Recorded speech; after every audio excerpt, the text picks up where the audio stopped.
So it tends to be, so okay, we're going live now. So if anybody shy, would be a good time. Stupid question out of the way. So no. I think that we need more questions like that, right? Because a lot of people, especially that are doing things in nature-based solutions, are asking themselves, how does this stuff work? And MRV is a really integral part of how a lot of this stuff works, right? So it's pretty exciting to see that and see that get off the ground and get launched. And the fact that there's different MRV solutions. So there's, you have ground truthing, you have satellite data, you have a spatial web, you have thermal, there's all you can use all kinds of tech, but in the end, it's still for MRV purposes, monitoring, reporting, and the verification of the impact that's being created. So Very relevant for blue carbon credits in general, for verification and monitoring of the carbon credit investments. Right, exactly. And a lot of it tends to be very much led on the carbon or incentivized by the carbon front.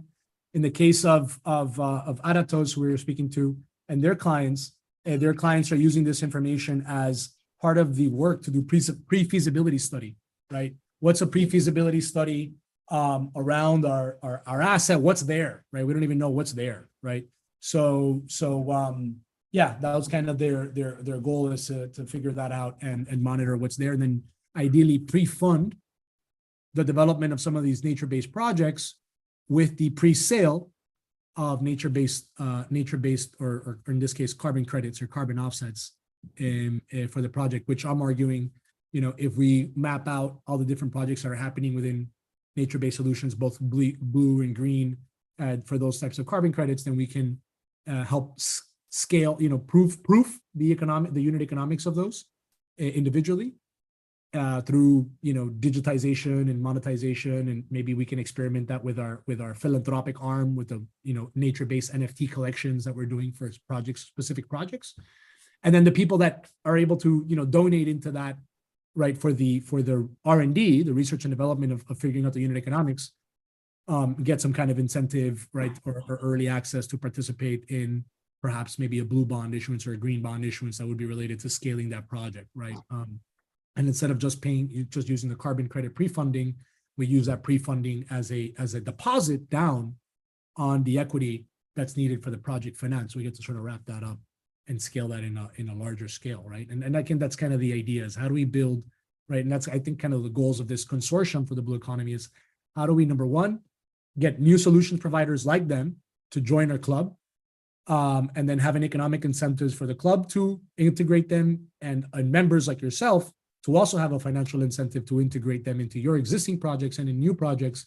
So that would create the capacity building of creating large enough projects that are then bankable by the nature of the integrations of nature-based solutions, technologies, MRV, et cetera, that allow us to then come in and scale the impact with these, blue bonds in the case of the Blue Economy Club. So that's kind of the big idea. And over the last year, and I've been very quiet because I had a concussion this year. My dad ended up going, to the emergency room 4 times this year, and so that sort of threw us back. Half the year sort of has been like a little bit like this, but now, right, we're sort of been off to the races. I started doing triathlon training, went to UN Climate Week in New York, Florida Climate Week. I presented climate accounting, the concept of climate accounting. It's on YouTube if you have a chance to check that out. Recommend looking at that and how it could work, why it should work, how people can get involved with the Open Earth Foundation. One of the things that we'll be reviewing today is something about ocean credits and the Impact NFT website for the Save Miami campaign and the Logos Blue Economy Foundation. And then hopefully that becomes an engine that all the partners and members like yourself could then use and say, okay, let's do a NOLA-based, NOLA-specific NFT collection and series, curate NOLA artists, put on the artists, put on the government, put on the nonprofits and the NGOs that are doing it, figure it out, implement a pilot, and then scale it through ultimately the for-profit financial engines and instruments that we'd be creating. And that's the idea of the replicable model that we want to do with the Save Miami campaign, and then how we can take that to places like New Orleans or LA or New York or other coastal communities that have to figure this stuff out. So I'm wearing a t-shirt here from a conference I spoke to in Curacao in New York. This is called the Refi Summer. A lot of people were talking about DeFi Summer last year, but this year was Refi Summer. And after presenting in Curacao with the Colectivo Festival, we determined that, there we're talking about regenerative finance, which is basically the whole group of our group, the goal of our group here. It could be summarized under regenerative finance. You take it a step further, then we went to Bermuda, and it was a different type of refi, the usual refi that people think about, which is refinancing, right? And in the case of Bermuda, my conversation to Bermuda at the Bermuda Tech Summit while we were on stage is, guys, we're going from refi to refi, from refinancing to regenerative finance, right? And so the proposed savings in Bermuda, just to give an example, is over $100 million in interest rate savings that can be happening by converting the sovereign debt into refinance with sustainability-linked bonds, saving between 20 to 50 basis points, et cetera, on the existing debt that would otherwise just be out the door in interest payments. And saying, all right, with this $100 million, right, let's say whatever you do, revenue share, people pocket 30%, however it gets split, determines the government and the private sector, whatever. But my point to them is, imagine you put 100 million and you have, just for coral resilience as another island, just like we have almost, in our peninsula here, for every dollar that you put into corals, you have about $15 in economic value from immediate, secondary, and tertiary economic value that's created. So 100 million can generate 1.5 billion in economic value. Right? We're just piloting, we're just starting, right? And this is kind of like the kind of level of impact that some people that have been working at the universities, at the power stations, in the ocean Bermuda Ocean program, were able to sort of see things from a different light and how it's all kind of integrated and like the value there to be created. So anyway, those are some of the high level updates on my end. We finally got the Impact NFT website and thing going. Now we just got to launch a couple of the collections and figure out who has the best projects for us to, rally around right now. Getting back up with the Blue Economy Club, getting our meetings to order, getting into that flow again to know what people have been up to the last year, and where how do we map out that ecosystem to see where people are in bankability or needs. And then from there, taking advantage of that 501c3, so that took a whole year. Ridiculous to think, but it did take that long.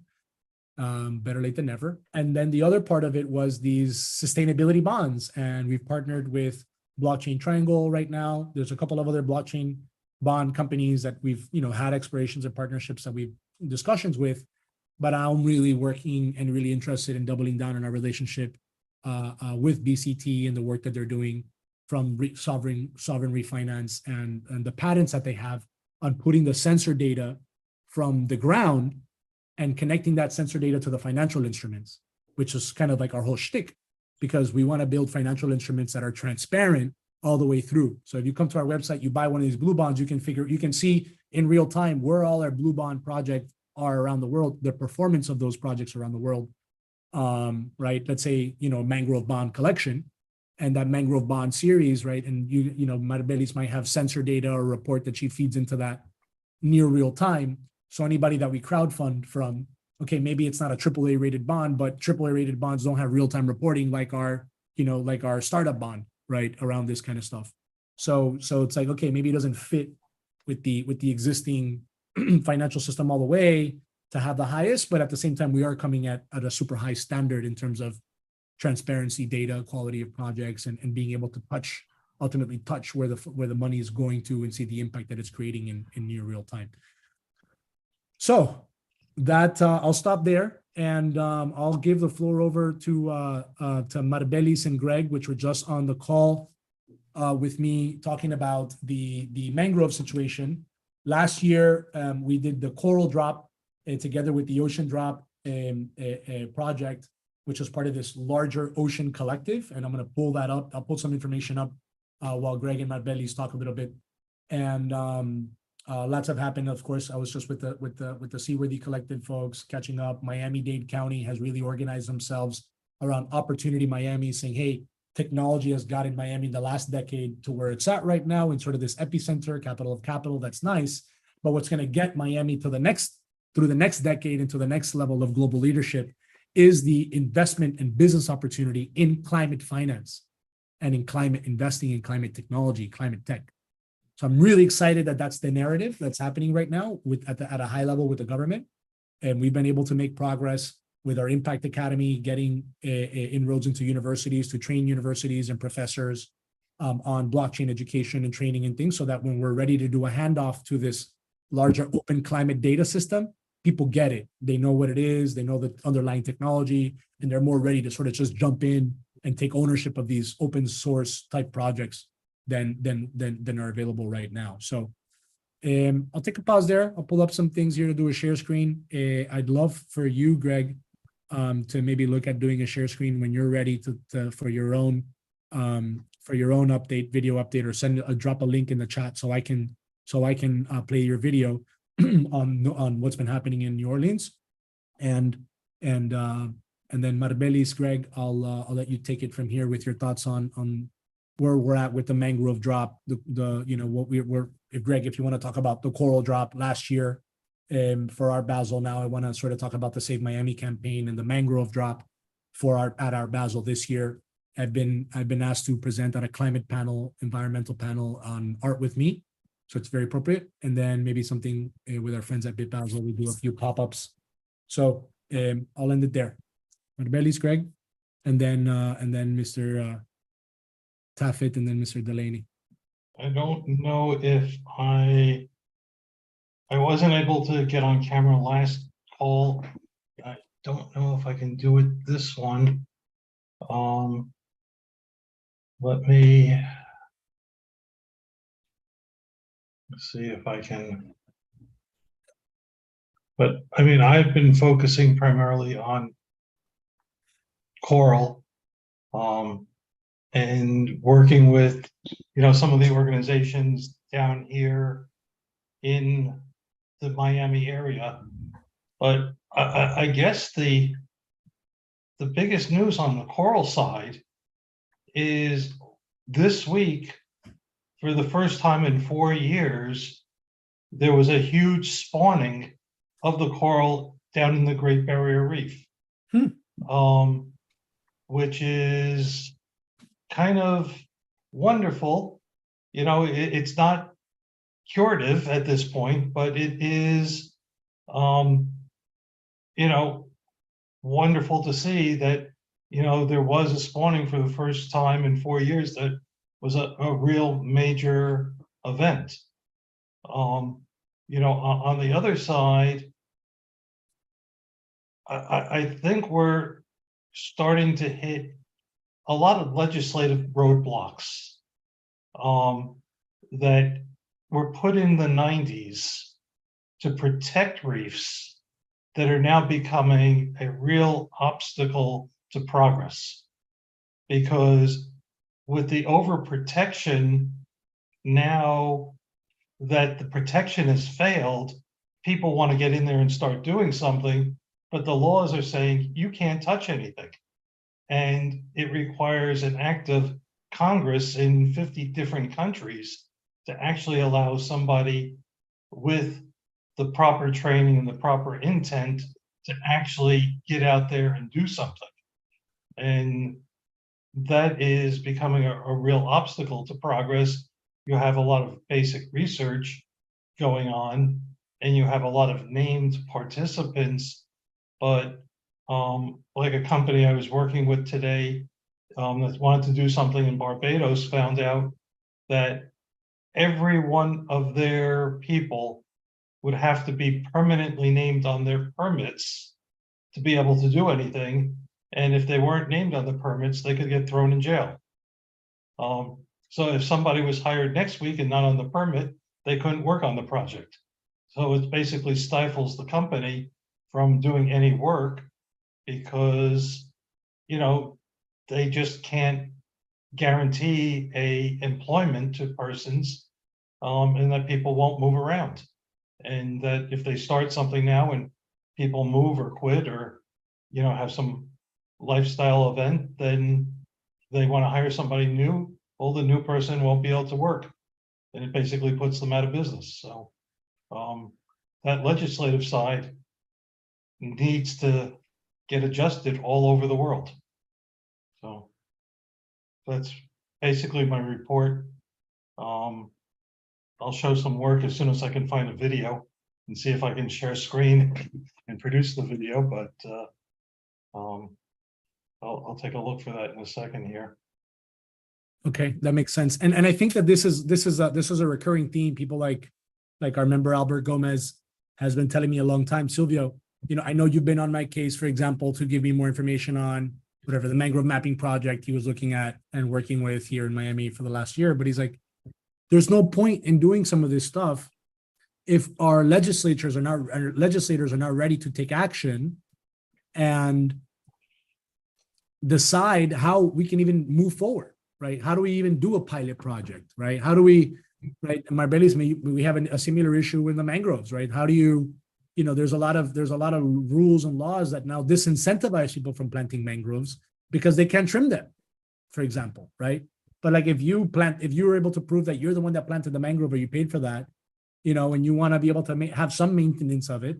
So it's like, where do we go in terms of policy? And I think this is one of the things where maybe it's us, maybe there's another organization. Mr. Delaney can give us some guidance because he's been working with the Seasteading Institute, which has been a big proponent of legislations and what does the future of government look like in some cases even, to think about how do we propose blue economy toolkits. Another one of the challenges on the issue of policy is we don't have a way to propose a pilot project in Biscayne Bay. You know, how do we streamline the process of implementing a new technology in a degenerated part of the bay to prove we can regenerate that part of the bay so that the DERM, the Department Department of Environmental Resource Management for the county, knows that this is how we streamline the process for a pilot or a sandbox. We can even sandbox it so it's super tightly controlled. And that, you know, group technology solutions are things that go into that sandbox, you know, oysters, sea cucumber, seagrass, algae, mangroves, corals, whatever, as it gets aggregated, can be put in there, sensor data, so we can make something of it. But even that is sort of, you know, pretty hectic. So I think that's one of the major pieces that I'd love to figure out how we can think about, and maybe we recruit somebody for this to just say, hey, we need a committee around policy, right? Just rules and policy of innovation, so that when we have if we're looking to do a turnkey approach around regenerating the blue economy and the green economy in places, they're sort of like kind of easily able to adopt a series of things and pass new laws and things that enable the local community as well as the international community. In our case, we play either role, to take action and start deploying solutions that could potentially save a lot of money and make a lot of money for those communities. So I think it's an important point to emphasize, and maybe one of the areas where, given my own experience in Forte and some of the folks, we're able to maybe take some action on as we sort of keep hitting these, because it doesn't matter how great our toolkits are, our financial instruments are, if there's no projects that are actually implementing them for us to prove that this is what's up, right? This is the data of the work that's being done. Marbelis, what are your thoughts on some of this? I don't know if you can maybe highlight. Please feel free to just introduce yourself in general to the Blue Economy Club, what you're up to, what you're doing, and thank you for joining. Of course, really treasure your time, your work, your attention, your heritage as my own, and your goals, right, for this community, and your willingness to collaborate so you can guide us on the best way to do a MangroveDrop NFT collection for Miami-Dade, and maybe aggregate some of the players around the county, NGOs like water keepers, others, surf riders, et cetera, to aggregate data in a way that lets us actually use this. And you pointed out something that I think is really integral to making all this stuff work, which is a lot of institutions, both on the government side, whether it's municipal or county, federal agency, university, these institutions have a lot of restrictions around even the sharing of data and how they can share the data or how that data could then be used or monetized or thereafter. But like if we don't aggregate all our, if we don't have a data sharing framework to begin with, what are we, it's like, can we accomplish what we're really trying to accomplish? I don't think so. So I know that Miami-Dade already in general has like an intermunicipal data sharing thing they're trying to do. But that's not for us to accomplish what we're talking about. Specifically the conversations I've been having with you, it includes not just Florida International University, University of Miami, but Florida Atlantic, University of Florida, Florida State, whoever else is involved, NASA, right, to NOAA, to say, guys, let's come up with a framework, and even the guys from the Cal prior and other folks we've been working with for the MRV. They're like, what data do you have? And I never know how to answer that question because I don't know what data we have. I don't know what data I have. You have some idea of the data you have access to, but does the community know? I don't know. I feel like that's the first that's kind of like the first part where I'm still trying to, I'm like, wow, how is this so challenging? It's so elementary, but it's such a basic question for us to do anything else. So maybe you can talk about a little bit about what you're up to and then sort of weave these things in with who you are, where our conversations have been, and ideally where we want to take them with yourself joining the scientific advisory committee of what we do with the treasury of capital from the MangroveDrop NFT proceeds. So thanks for joining. Yeah, so well, thanks for having me, first of all. And my name is Marbella Scurry. I'm a PhD candidate at Florida International University. I'm at the Wetlands Ecosystem Research Lab under the Institute of Environment at FIU. And my main area of focus is along urban mangrove shorelines, and more specifically for their water quality regulation capacity. I look at serviceable ways to try to implement mangrove shorelines in terms of the water quality capacity to improve all of our watersheds, and especially as we are seeing all this nutrient loading to some of our nearshore ecosystems from all of our stormwater waterways and canals and whatnot. So that's my focus. I don't, I try to navigate through policy, through finances, and try to find ways to implement these projects, or not just implement, but really push forward other institutions to implement mangrove infrastructure. But the problem that we have been seeing is that, of course, there's a lot of pushback. There's no way to trim them. There's no way to maintain them. A lot of different ways that we don't know how to finance all these projects, and the long-term success of them, and what we want them to even do.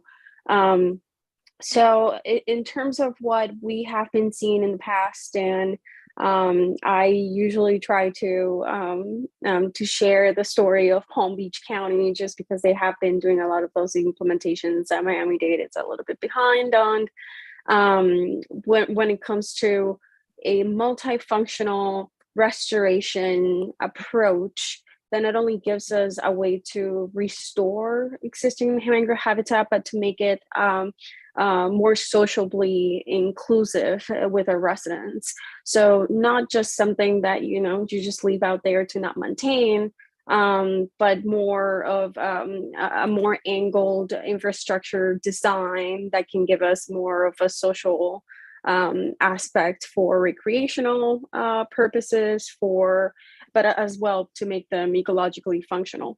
So that's my main goal, and it's been a challenge. Definitely, we do need changes in policy so we can achieve that, and more so, ways to fund these kinds of projects and make everybody happy, which it seems kind of impossible. When it comes to Miami-Dade, I know we've got a lot of pushback from Durham, just because these projects, again, they don't have a way to long-term maintain them. And a lot of the times it's more, it comes into the conversation as to what's their purpose and how can we even say that, they're successful to what the purpose that we want them to do. So my main goal in my dissertation is just to quantify that rate of nutrient uptake that they can do, as we know that cities and counties that have to have a specific nutrient loading goals to keep away nutrient pollution from our watersheds. So the only way that I have been seeing that, you know, it's a successful way to do it's to apply you know, productive plants like mangroves to try to uptake those nutrients that are running off from storm waters and other types of sources. But that's not their only function. So I'm trying to get other folks on board, like policy and for biodiversity purposes, for recreational and social mental health purposes, for other kinds of services that we can get from these kinds of infrastructure types. And also to make them beautiful for the city. I mean, I don't see a wall, just a bare wall, seawall, like we were trying to put in Brickell, this, you know, 10-foot wall. It's not pretty. So a way to greenify our cities and make them functional and make everybody happy in terms of what we can do. So I love what, you know, you're bringing to the table in terms of blue ponds, and we know we can really exploit that carbon uptake ability from mangroves. And I mean, the research is not really there for water quality regulation. That's what I come into. We haven't had those really specific rates of or ways to quantify that. So that's what my dissertation has been focusing on. And hopefully in the future, in a couple of years, I should have some really good quantification methods to try to evaluate that service from mangroves as another component for these types of projects, another way to fund these types of projects. In terms of like what I mentioned earlier with Palm Beach County, they have been trying to do these stabilization islands with different types of plants. At first, they had to even propose to do aspertina and other kinds of species because mangroves were viewed negatively.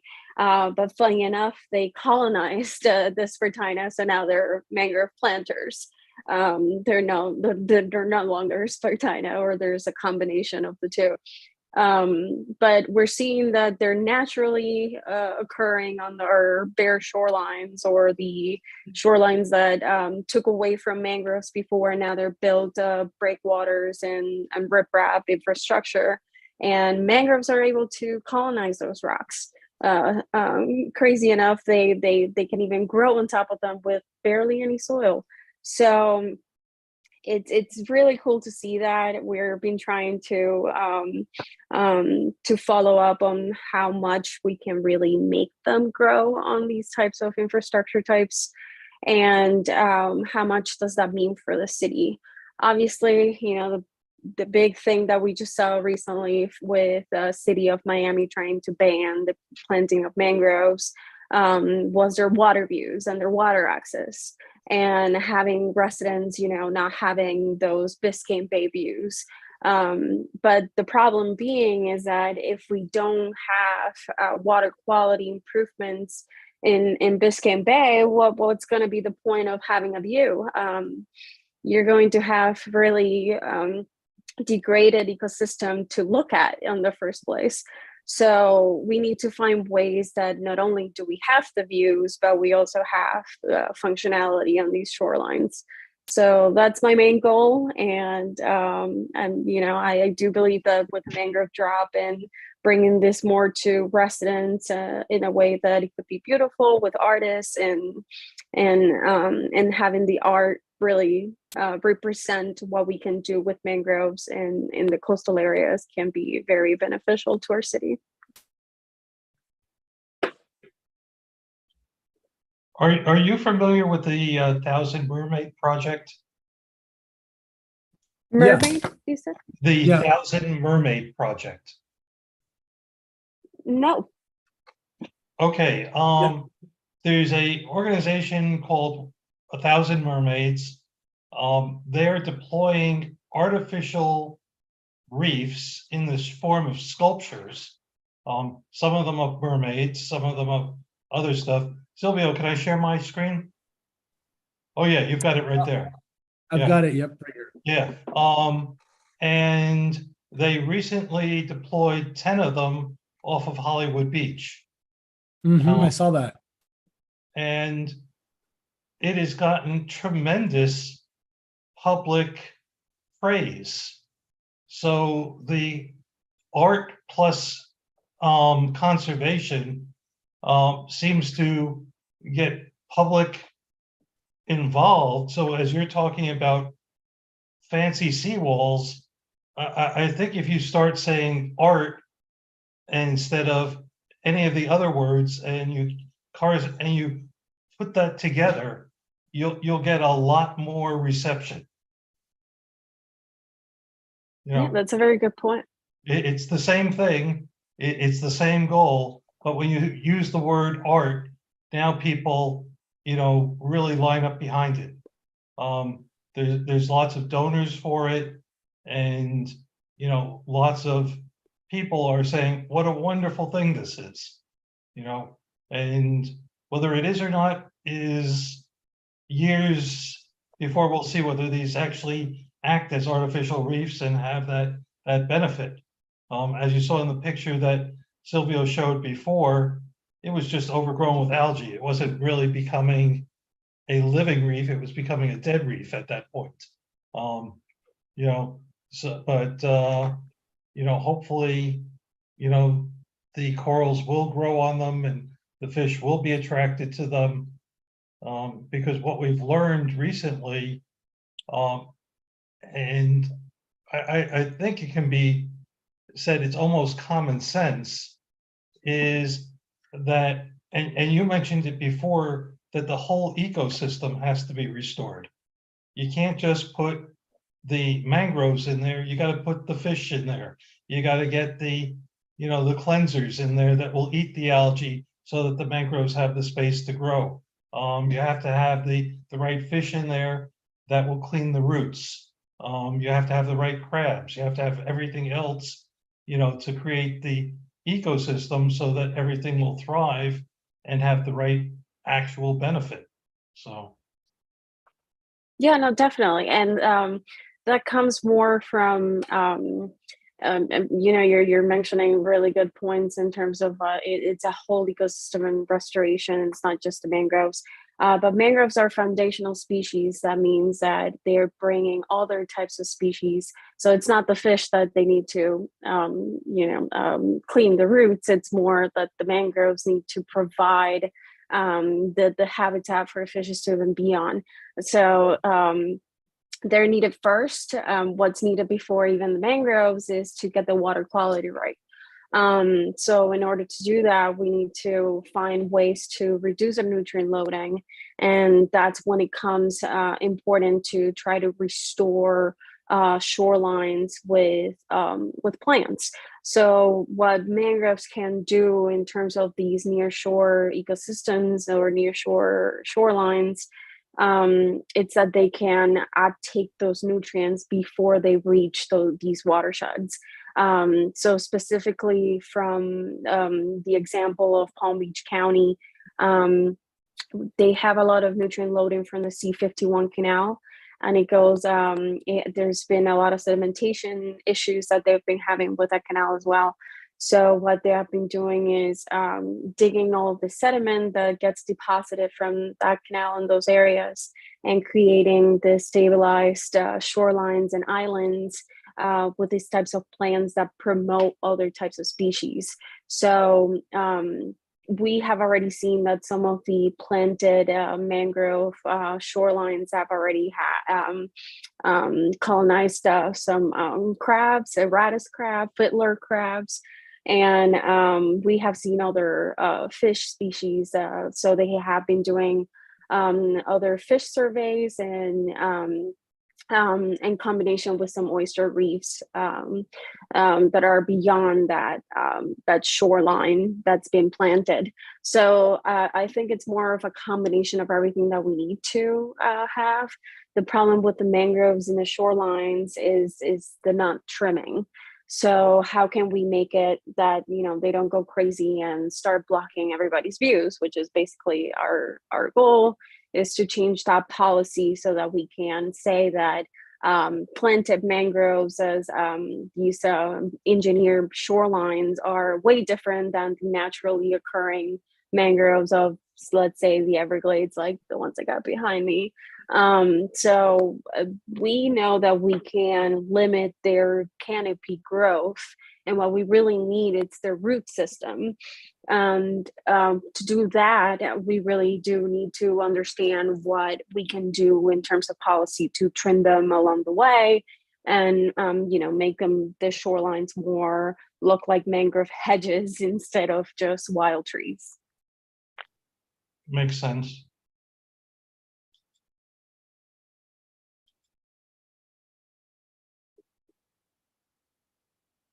All right, and here's our post that you see on 22nd of August. We actually reposted your comments here, or an article that talked about your work on the mangroves under the MangroveDrop.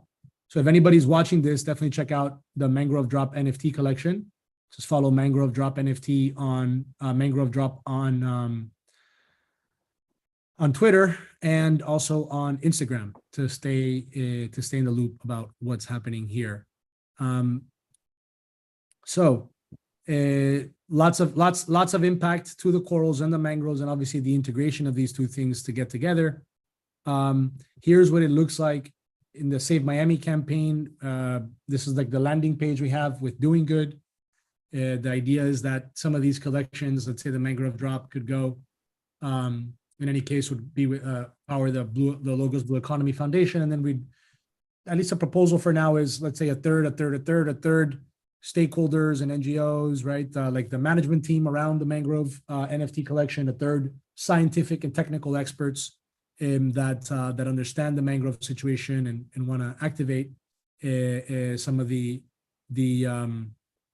mangroves as well, and the way to integrate that with the actual stakeholders also that are going ahead and investing into or buying these bonds, right? So you have the people that are putting the money, the administrative team, the technical scientific team as well, that might be necessary for making the best decisions on the use of proceeds and treasury to how we get this stuff done. So our first proposal is, first we need to do climate accounting and major mapping of everything that's happening across the community.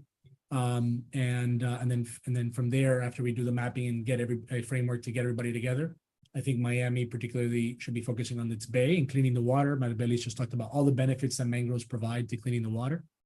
Okay, first mangrove mapping, right? MRV sort of systems to create monitoring across the bay. Then consider policies that will allow us to actually create a sandbox for innovation in the bay. I think there's a second important component of this. Then implement, pilot our solutions and NFT collections and sales, and look at what are the unit economics for this kind of stuff. And then including in the policies, like, okay, people that invest into planting more of these, how do they benefit from the unit economics? And ultimately, how do we get it? If the county says, okay, we're going to issue a blue bond at a county level to fund all of this stuff, how does a county then able to buy back from all those NFT collectors, buy back those NFT bonds and say, okay, now they're public asset, not just a private asset. Or a trust gets set up, right? And maybe the bond goes to fund that trust that holds all the NFTs for the mangrove and the mangrove collections there. So that's kind of what that idea looks like here for a minute. Maribeli, does that make sense to you? Yep, no, definitely. Yeah. So that's what we've got to show for the moment. I'll show something else. This is on Greg, Mr. Delaney. I don't know if you've got a minute. Greg has some updates as well that he wanted to give on his work and what he's been doing with the latest and the greatest is in New Orleans. I'm going to play this, looks like Blue Economy Primer podcast video here. Let's see if we can turn the volume on. I don't hear anything. Let's see. CC, let's see if we have audio. Play this. All right, Greg, your microphone's off. Yeah, there's a special button when you go to share on Zoom. You have to say share audio as well. So you may have to drop out. And then when you go, it's share audio as well.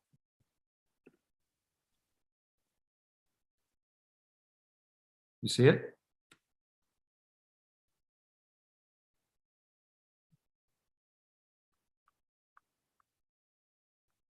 Now we can't hear you. Sorry, I'm looking through this. I just enabled for multiple participants to share in case you want to try. It says host Share only. sound. To the bottom left of the window, Yeah. bottom left of the share window says share sound. Okay. Share windows, share sound. Okay, I see it. All right, perfect. Thank you. You need a PhD in Zoom nowadays. Ah! Yeah, we're a Microsoft organization, so we use a lot of Microsoft Teams. So this is where it becomes a disadvantage. Yeah. All right, let's see if this works. Is it working for you? No, it's still not working.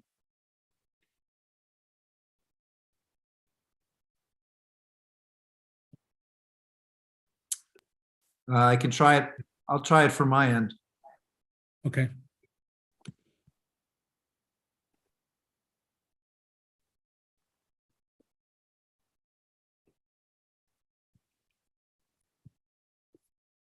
And then I need to.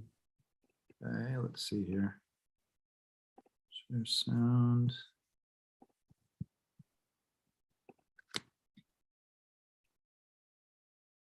All right, you see that? Yep.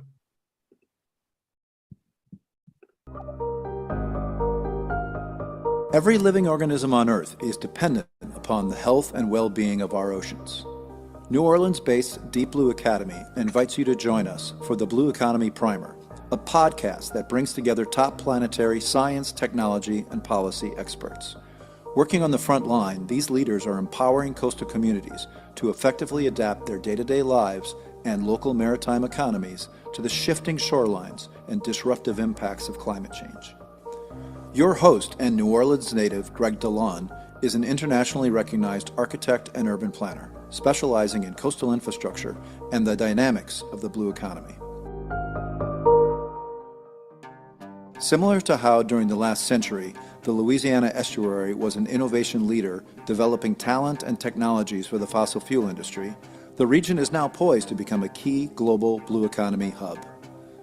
The Blue Economy Primer is mobilizing a dynamic international network of leaders dedicated to the protection and preservation of Gulf Coast communities, helping to ensure that our world-famous cultural heritage, food, music, and fanfare will continue to define the region for generations to come.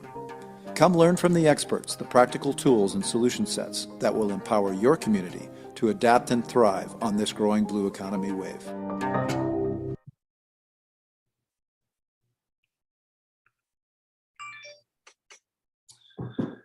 Yeah. So. All right. Yeah. Awesome. Very cool. Nice professional video there.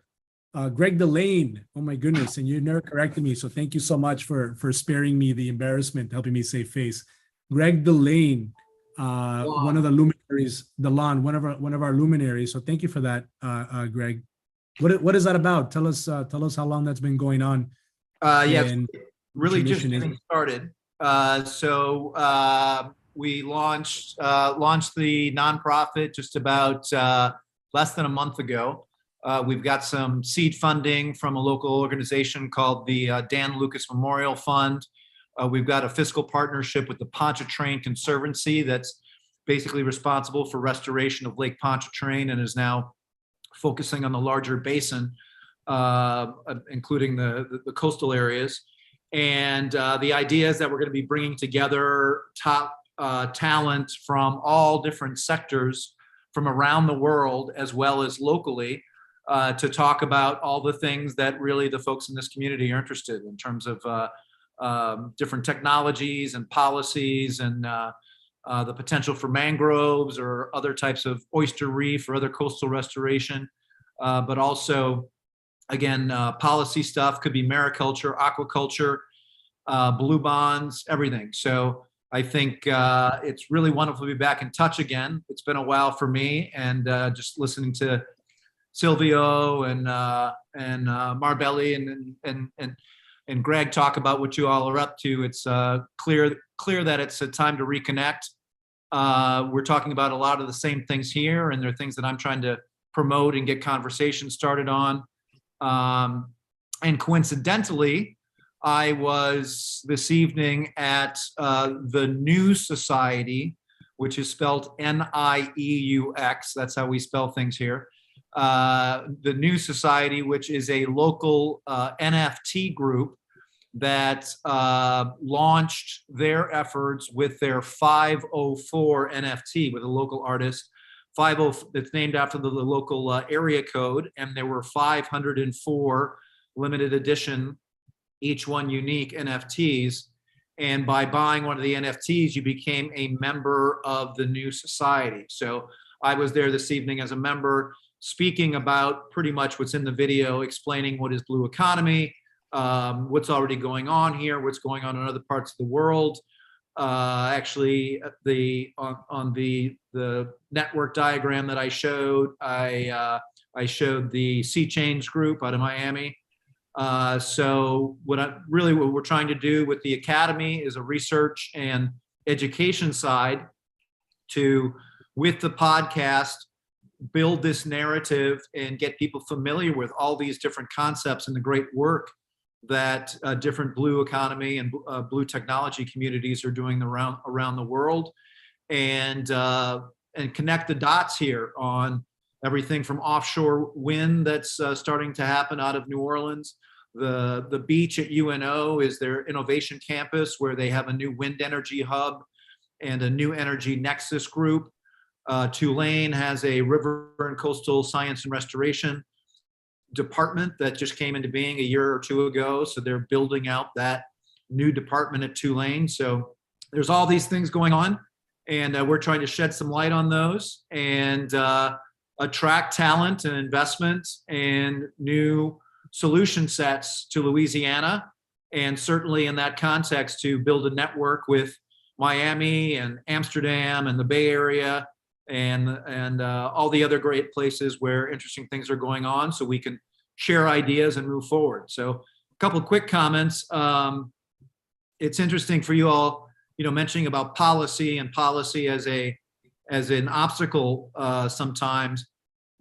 I really think of that as just another vertical that we're dealing with. Just like all the other technologies, policy innovations and developing those policy innovations and then sharing those, realizing that each jurisdiction is different. But when jurisdictions see that something's working or has been streamlined in another location, hopefully that can streamline what's going on in other jurisdictions. And then Absolutely. The power of public-private partnerships. And in this case, using a public-private partnership to put forth regenerative marine infrastructure projects that you are working on. Again, that like Marbelli's working on the mangroves, which I'm very interested in. Unfortunately, I think it'll be another decade or two before climate change makes those appropriate for Louisiana. But yeah, very interesting and excited to hear all that you're up to, and great to catch up. No, that's really amazing, Greg, and thanks for sharing that. And it's great to feel the reinvigoration. I think that's more so why we need to come out of our silos for this year and all the things that has taken. But it's good because we've continued to keep our head down and keep working, more importantly, on a lot of these things with a lot of the partnerships. The work that we did last December has been able to just be through the Ocean Conservation Program, been exhibited in COP27, right? Just the last couple of days. So, we can sort of bring that together, and it has been art, right? That sort of has helped create a little bit of this impetus to go along the way. And you're right. We need to find where are the places that are willing to adopt these policies and are already enacting these policies. And that would make folks, at least here in Miami-Dade County, like anywhere in any jurisdiction, much more comfortable to say, okay, we're willing to adopt this kind of stuff. Places like Newport and Narragansett Bay are some of the leading in terms of Smart Bay and some of the policies, and just having the entire state be on the same page about where they see the priority of things and how they see themselves being able to work together to help communities. But that's kind of hard to find in places like Florida Louisiana, like in the state of Rhode Island, right, the ocean state, and everybody there is on board. The Department of Commerce, the universities, the State Department, the governor, the mayors, right, et cetera. And that's kind of the example that we need down here in the Southeast, especially places that are so vulnerable, like Florida and Louisiana. And so, that being said, let me go ahead and jump into a couple of share screens. I know that you asked me earlier, what is MRV? So first I'll go into this slide that a lot of people like Greg Taffet have seen a lot of already. But this is a bit of the climate portal. So Marbelli, this is for example, the way that we plan to have an open architecture and open data to aggregate all this data and put all this information together in a way that makes sense for the community to adopt. In the bottom is the climate system and global inventories of system. They've released, Open Earth has released what they call the Global Stocktake Challenge, right? So a lot of people at COP26 are going to try now over the next year to just start aggregating information, and that global stocktake and who does the best and solve for these things is going to be absolutely vital to what gets then put on display in other places. In fact, the folks that have already started that in the US or around the world are in COP27 and have been rewarded by going able and presenting their solutions in COP27 because of the challenge of this global stocktake, right? So that all goes into climate models and the IPCC reports, which we see here in the bottom. The idea is to be able to meet the Paris Climate Accord that came in from COP21, the climate agreement. And then this concept of nested accounting systems. That means that we need Silvio to feed into his house with his individual carbon footprint, the house to feed into my city, the city into the county into the state into the region to the country. So then boom, at the top, the US says, boom, here's our climate report. Here's our greenhouse gas emission, or here's where we're at in terms of our natural capital inventory. This year, during Earth Day, and a couple of other holidays like that, the Biden administration came out and actually created a presidential mandate and then passed executive orders to ask local and national governments and government agencies to go out and collect the information that exists around nature-based assets. So that's huge. We have our mangroves down here. In places like New Orleans, Greg, I think that it might look like the cypress tree, right? The cypress tree is, in fact, one of the collections that we were thinking of doing just for New Orleans, and the New Orleans campaign around nature-based solutions was this cypress tree, the cypress tree angle, right? And saying, hey, how do we help? The New Orleans already has a lot of these. How do we help map those out, plant those, right? In terms of the cypress. So here's, anyways, that's to mention the framework of nested accounting, non-state, subnational, national actors, and how all that goes back. And climate finance ultimately goes back to these state actors. But then we talk about climate action. How do we take climate action? And this is, I think, one of the parts that we're talking about with MRV. The first part is the monitoring. Marbelis has been doing a lot of that. That's basically her work. She's out in the field monitoring and reporting constantly. Now it's like, how do we help create more data and technology that helps create IoT from ground and remote sensing to feed into and make available for Marbelis and her team, and then filter through this and verify this information and build artificial intelligence oracles that are able to process and clean up that data, right, on the reporting. And then it can go to her as part of one of the scientists in Miami that says, okay, now do you validate this information as correct, together with maybe other validation agencies? But now Marbelis can work together through the institution, in this case, say FIU, and say, okay, yeah, we're going to validate this together with the other tech, and ultimately issue an create an asset issuance that allows us to say, okay, this digital token of the Mangrove NFT, it has all the data in it that proves that that certifies, has the data in it. This is a certification of the impact or whatever is being done, right? In this case. So that is where we see the MRV methodologies, Doug, here in the end.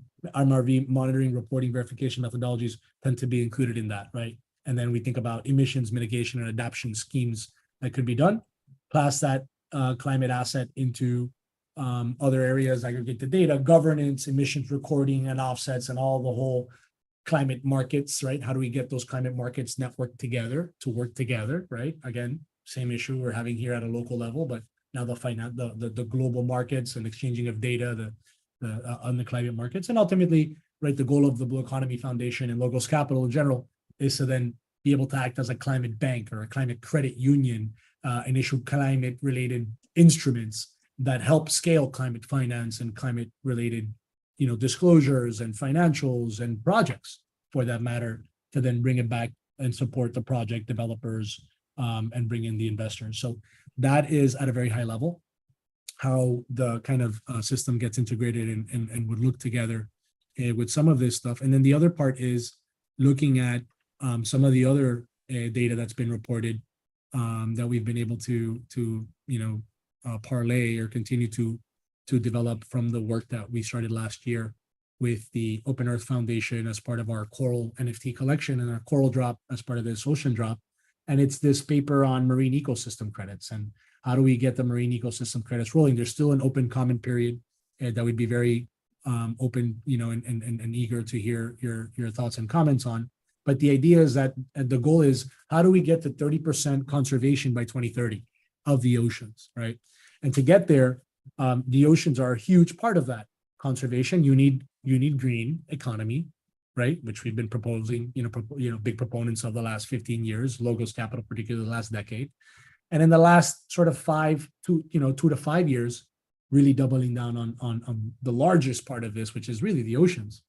And then how do we create credit designs that are equitable, that are scalable, but are still scientifically rigorous to prove the data and the information and the MRVs that go into the conservation targets that's available to issue these marine ecosystem credits and then stack them up, right? Be able to stack up multiple types of credits for these marine protected areas in the way that we design the properties of them and create outcome-based credits that are meant to be these financial instruments that allow for the conservation of ocean systems in a manner that like I mentioned, is scientifically rigorous, equitable, and scalable. So we want to be able to expand on these credits and see how we can use this for the collective of the Blue Economy Consortium and all our members and all the members' projects, and see how we can integrate these financial instruments and implementation as a complement to the blue bond, right? Or maybe that feeds into the blue bond or repays the blue bond in some way. So that's kind of the idea. We're continuing to play our part within leading in the field and working in the field and researching and looking to implement ultimately these financial mechanisms for marine conservations and how some of these would look and work in different ways. So yeah, that's a bit of the goal. Protection, one of the big challenges has been protection versus restoration credits.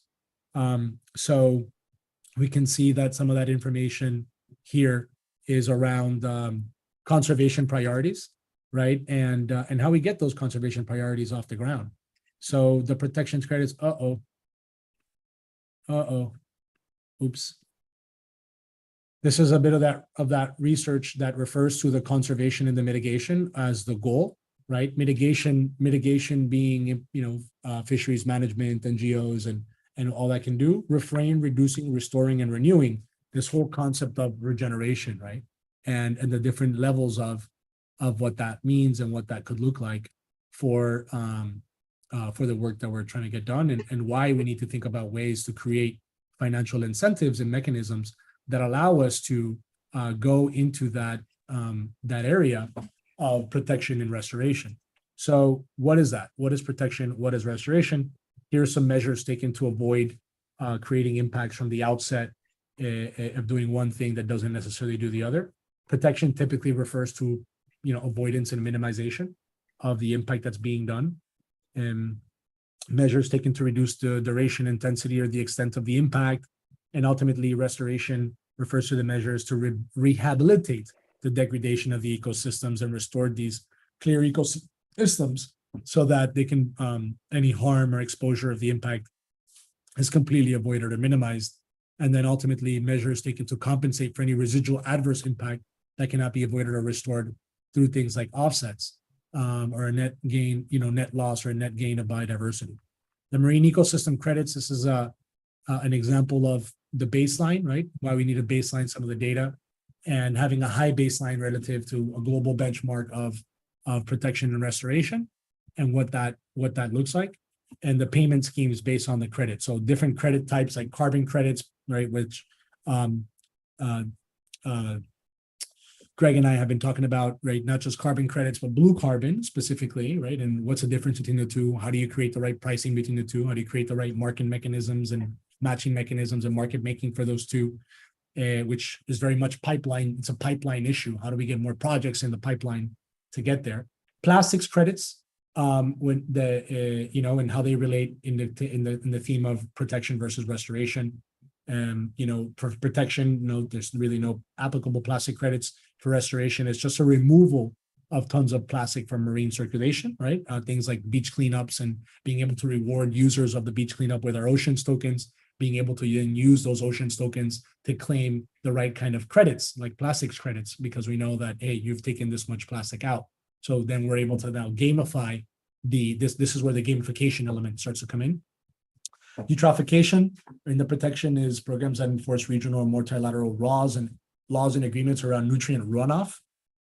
So we have a big part of this issue from Michigan. We are working around Michigan and Lake Michigan through our partnership on the bonds technology side to work with farmers to lower the cost of capital, to banks that lend to farmers, and to the farmers to be incentivized to lower their cost of capital by implementing solutions that support regenerating their land and creating things that reduce the nutrient runoff. So those folks could get eutrophication credits, for example. In restoration, bivalve aquaculture projects that reduce nutrient and improve water health. Like we've been proposing putting what's the word here? Oysters, right? And we have we were looking at this oyster automation investment that spun out of MIT that sort of scales oyster growth, and the oysters are able to sequester the carbon out of the water and put it they save it into the seashell, and then you can sort of use that, for other purposes, right? So bivalve aquaculture, sea shellfish can be big on that. Biodiversity credits is a lot trickier. I met with one of the guys that has been very early on involved with the United Nations conversations around biodiversity, Johnny, and Johnny's open to joining us, having conversations, coming and speaking on these issues of biodiversity. But this seems to be, I think, one of the trickier areas of how do you create rewards in species or value one species over another. Kind of tricky. It's not as straightforward as carbon credits. I've been told to be very careful with that.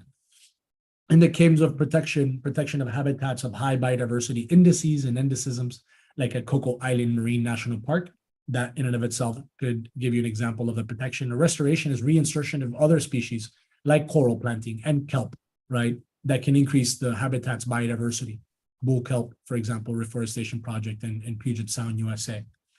Now we have payment schemes that go along with that. And what are effort-based payment schemes or outcomes-based payment schemes? So right, they're a broad breakdown of what that looks like for conservation efforts, for surveilling and enforcing marine protected area, ecological benefits on the protection part, based on global indices to avoid the degradation, or rewarding the direct restoration efforts of intervention, which we have a lot of needs for different interventions across Miami-Dade, New Orleans, the Southeast, the Caribbean, to give some examples.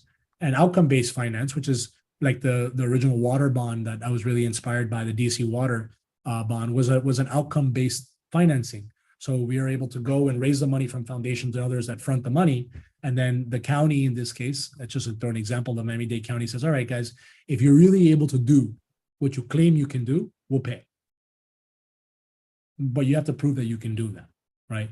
And so we're able to raise up money without putting it on the government or requiring the government to do that. And then based on cleaning the water, increasing biodiversity, improving the water quality, stopping fish kill, whatever, planting seagrass, restoring with mangroves, we get our payouts, right? Over time. So that's really exciting, right? I think that kind of gives a broad overview of how some of these things will work. The idea is that these different systems and principles need to be modular, right? They need to be stackable and used independently, but also be able to be brought together.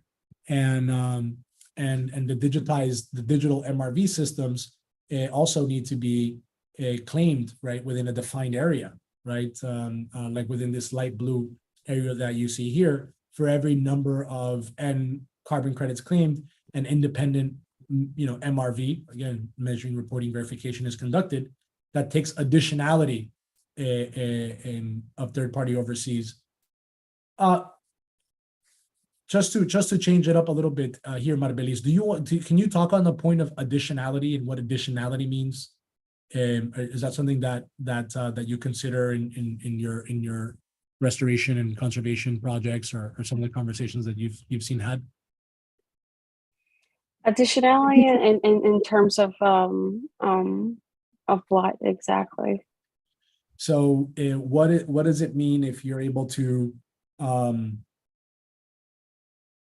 how do you create additional impact that otherwise might not happen because we are taking a certain action, like implementing these credits? Additionality and conservation. Right. Well, I would say that depending on the project and what it's aimed for, you can have it just be as many multifunctionality services as you can. I'm thinking specifically for mangroves. Let's say that you implement a specific project for a specific purpose. Let's say that it's for my purpose for water quality regulation. You can still additionally serve other services for the community and keep on adding all these kinds of multifunctionalities to that project. So, for example, like we talked about like biodiversity, or what we talked about in terms of like social aspects or recreational aspects. So I think it can be built upon infinitely as much as you can get out of services and functions out of the project. Right. And I think that's kind of where we get this with this concept of additionality is so important, that it's like, should these measures not have taken place, would anything differently actually have happened, right? And so we want to argue that that additionality, right, like in the case of carbon credits, the fact that carbon credits were involved would have created additional reductions in greenhouse gases that would otherwise not occur, right? So anyways, that's kind of the way, like, if somebody was going to do that anyway, did it have any actual additional benefit? Maybe not, right? So it's sort of that concept. I think it's important. It's not as straightforward in I think in the blue economy, but I think it's sort of worth emphasizing that the idea of these credits and the sale of these credits and the quality of the credits depends on proving the additionality that they have, meaning the additional impact that they create in incentivizing actions that would have otherwise not have taken place were it not for these ecosystem credits, right? Yeah, so that's an example, guys. I think that this is, we're sort of at the top of the hour, so I want to be mindful. It's a lot of information to get through and go through, and think about, how all these things square out to work together regionally, sub-regionally, and the embedding scientific uncertainty for logarithmic probability, all these other things that I think a lot of our engineers would be very interested in knowing. But this is the way that it works. And yeah, I think that it's an important part of some of the research and data that we want to feed into, right, is, take our projects and our stuff. And this is why it's so important. When I spoke to universities and like the universities of Rhode Island, one of the issues that they were working with, Fortune 500 company. I'm not going to say a name, but IBM. And IBM, for example, was writing a grant together with the state so they can get these dollars or whatever, but they didn't want to open up the data.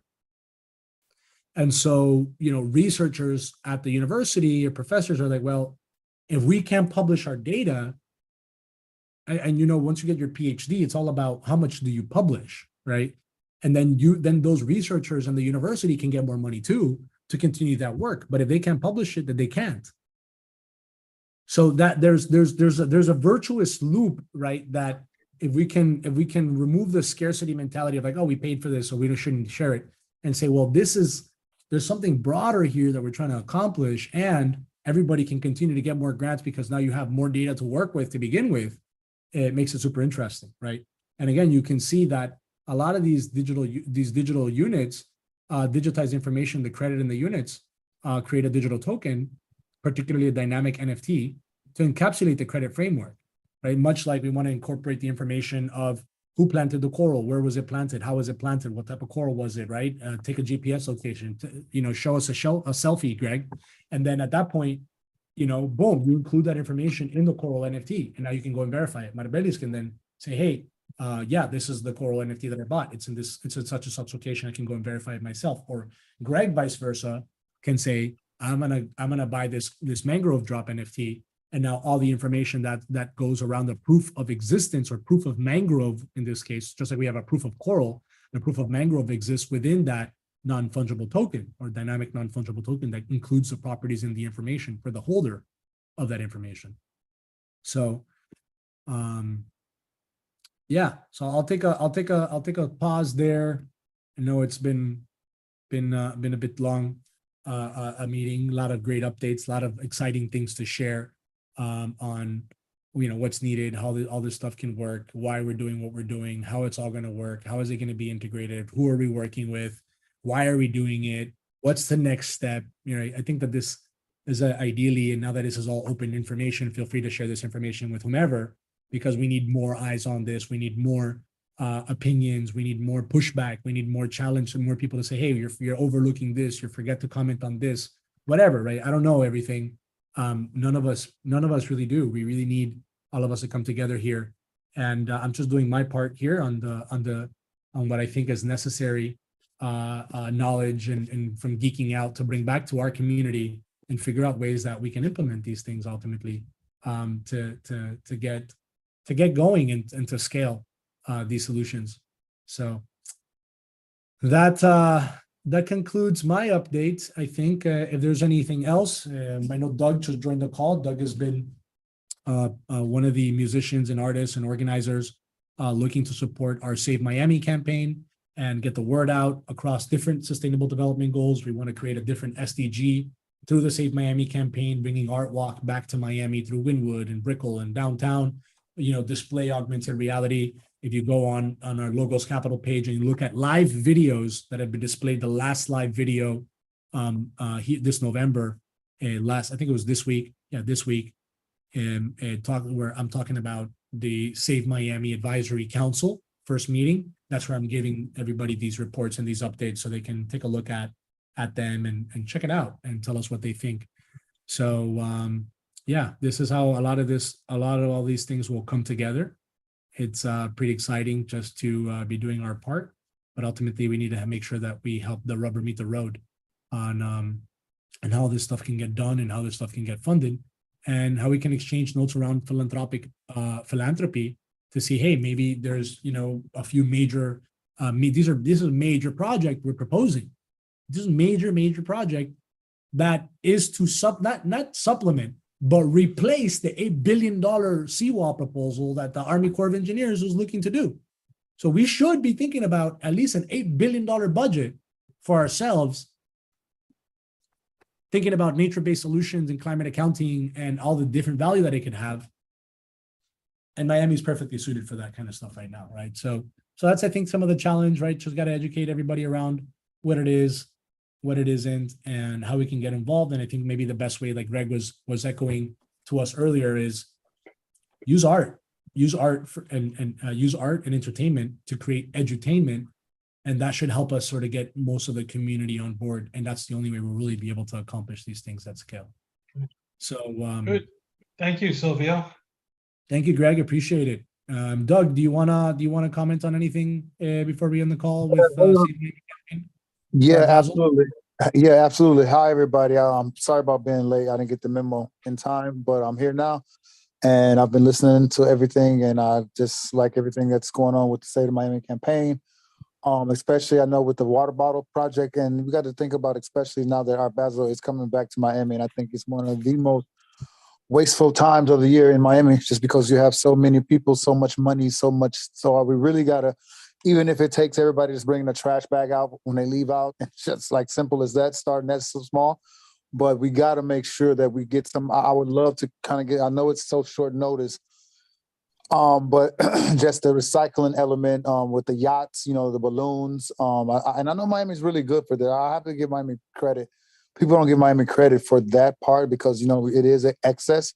But I do know that from what I've seen, since I've been here like off and on for 10 years, like, there's a respect for nature because, it just has to be. So I want to just give Miami credit for that. And then the people that are working on the projects, props and credit for that too. And also with just finally bringing the entertainment and the artists into the mix, it means a lot because some of us have been doing this as humanitarians, and it's a lot of different causes as humanitarians that changes daily as we go. If it's school shootings, if it's whatever, right? But I really focus since I've been down in Miami. I really focus on the reefs, and now the mangroves and the planet because, like I say, if there's no planet, there's none of those other problems kind of exist, right? So I'm happy to be a part of this project. We're starting activation sometime in December, a Pop Basel for Art Basel with Bit Basel. So that's one thing, but I would love to get something organized just so we can have stations to like recycle and give people information where to go and dump their recyclables and their bottles. And I would love some kind of input on that so then I can kind of start mobilizing on the ground because that's how, we started that's how, artists, we started as grassroots and, with the people that we're going to be around, it's going to be a real big time of the year in Miami to really get the word out. And this is the time to capture a worldwide audience of influence about the importance of climate change, and it's helping heal the planet. That's pretty much all I got. It's nice to meet everybody. Thank you. Same. Douglas, Silvio has heard me say it, but the reason that's the reason why I will never buy a taser, because I would probably use it on the people that drop the trash.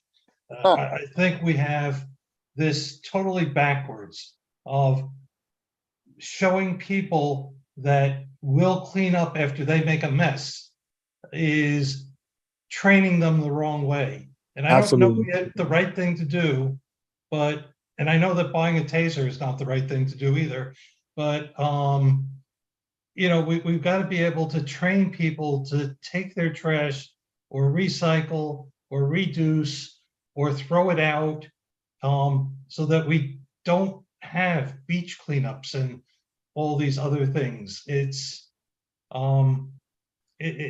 totally frustrating to me to see beach cleanups, because it means that somebody else is being disrespectful to the rest of us. Absolutely. However, I think the pandemic, and with inflation, I hate to say it, but when you don't got money to buy the things that you're polluting, then this kind of teaches you how to recycle and save. For me, example, and I'm no angel, but like even when I go to work, I bring a water bottle, a metal water bottle. I think, through hardships comes the time, like especially now, because I guarantee before pandemic, we can all agree that people weren't even thinking about mental health and not to say they weren't, but it wasn't looked upon like this looked upon now. So I say that to say this, that, now I think we got people at a point of where we can really make a difference.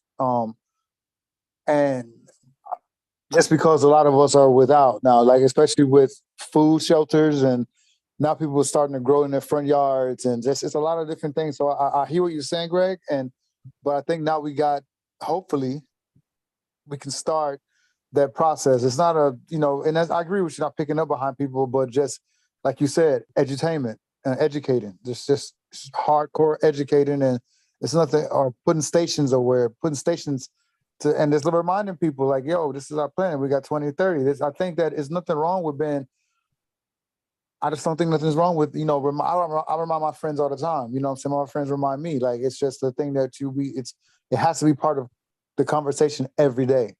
Yeah. I think. Yeah. And if Agreed. it's not, then it's just not going to work. It has to be part of the conversation, and it has to be, but not in an antagonistic way. Like, no disrespect, no disrespect to Peter, but like, that kind of way is not going to work. People realize it when, like, they're realizing, like, I went to the grocery store yesterday and I was shocked at how, like like I like Icelandic water, right? Because I like that it's from Iceland, it's pH, the bottles are cool, but it's $16 for 6 bottles. That's gonna make me think. incredible. Yeah. That's gonna make me think, right? They're gonna be like, damn, you know what? Maybe I need to boil my house water. Maybe I need to boil water at home, add lemon, and add, you know. That's what I do. Yep. And that's what I'm saying. That's what it has to be, that conversation, you know, not to knock any of the brands out of their business, but if they're charging $16 for 6 bottles of water, and it's a great water, but it's just, I think the conversation I guess what I'm saying, there's room for the conversation now as opposed to it was before, is what I'm saying. Now we can have those conversations without being ostracized. Absolutely, absolutely. And we all should be buying local water, by the way. I mean, I think that that's like one of the essential things is to You can't find it sometimes. You can't find it. It's sold out. Right. No, tap water, filter, boil the water, filter the water. Sometimes I do both. So I boil my water, then I put it in my water filter, and then I put it in the fridge or something that just leave it out in the open. So I recommend that as sort of like a general rule of thumb anywhere. Even like right now, I was traveling for a week at a time. Curacao, Bermuda, Toronto, whatever, New York. Sometimes the hotels don't have it, so I have to request more and more water bottles constantly. I rather buy one, $20 pure, keep it in my hotel room, fill it up, keep drinking as much water. I should be drinking a lot of it every day, and that's probably going to be a lot better anyway. And then I'll just give it to the hotel in the end and be like, here you go, keep it for you guys if you need it or whatever, right? So. But in any case, good. I think that this is exactly like the kind of practical everyday conversations that we all need to have with ourselves in a joking and loving manner, like you said, Doug. So thanks for your contribution, Barbelis. Thank you for sharing and dedicating so much of your time today. Greg, same to you, to the other Greg, and to you, Doug. Your existence and your passion and your values all inspire me to do what I do every day. So thank you so much. Same. Thank you. This video is going to Thank be you on so the much. Logos Capital YouTube. Feel free to share it with anybody that you think should be aware of today's conversation. This is our only way for us to, I guess, scale some of the conversation. If anybody else has comments, to just comment on the YouTube page directly, and we'll get around to it. And we also have a LinkedIn page for those of you that might not be aware of it. It's the LinkedIn Blue Economy Club. I'm going to go ahead and share my screen really quick to show you what that looks like in case you guys would like to join or share some things to the broader group. We also have a WhatsApp group, which I try to be very mindful not to bombard everybody with, but or to post too much there, just so people stay involved. But it's a very direct way to get involved. So here is the Blue Economy on LinkedIn. If you are interested in joining the WhatsApp, please let me know. This is Blue Bonds and Blue Economy right here. And for anybody that wants to join, I guess we can go here, copy link. I think there might be a QR code. I'll put the link in this chat. I don't know if that really serves the greater public, but I can also drop it in the YouTube channel later on in the comments section, so that people that are on YouTube and see this could just go ahead and join the Blue Economy Club, find out what's happening. So we did the ocean drop earlier this year, still looking to create more activations with that. Another thing that might be interested for you guys to know is this game called Island 17, which we've been working with as part of the goal of this metaverse creation to increase the gamification of the beach cleanups and the ocean cleanups with the DAO and the oceans tokens. This is the game, right? You're basically, there's 17 islands all around the different sustainable development goals, and the Logos Blue Foundation is leading the effort for SDG 14, building a dedicated island in the metaverse for SDG 14, and we're looking to continue to engage and edutain everybody else around what it is and what it isn't. So pretty exciting times to share all of this stuff, and ultimately how we think the gamification of this stuff works. And this is what that metaverse in the world looks like, right? When we start to blend a digital twin of Miami with a metaverse game and the oceans tokens and cleanup, but ultimately say, okay, in the next phase, we're going to have actual credits. So we have real credits that you can claim with this, or real hotel partnerships around, say, Miami or New Orleans or wherever the ocean token project would take place. that is willing to accept these oceans tokens and give you a cabana, give you access to the beach or a beach pass or a pool pass or swag. You know, we were with, you know, leather made from, you know, special fish, right? The lionfish that might be in rare and messing things up, and how we can unify everybody around this. So I think this gamification, this is what it looks like so far. Congratulations to the Island 17 team. Greg, thank you so much for continuing to be involved and advise them as well on some of this to bridge some of the gap.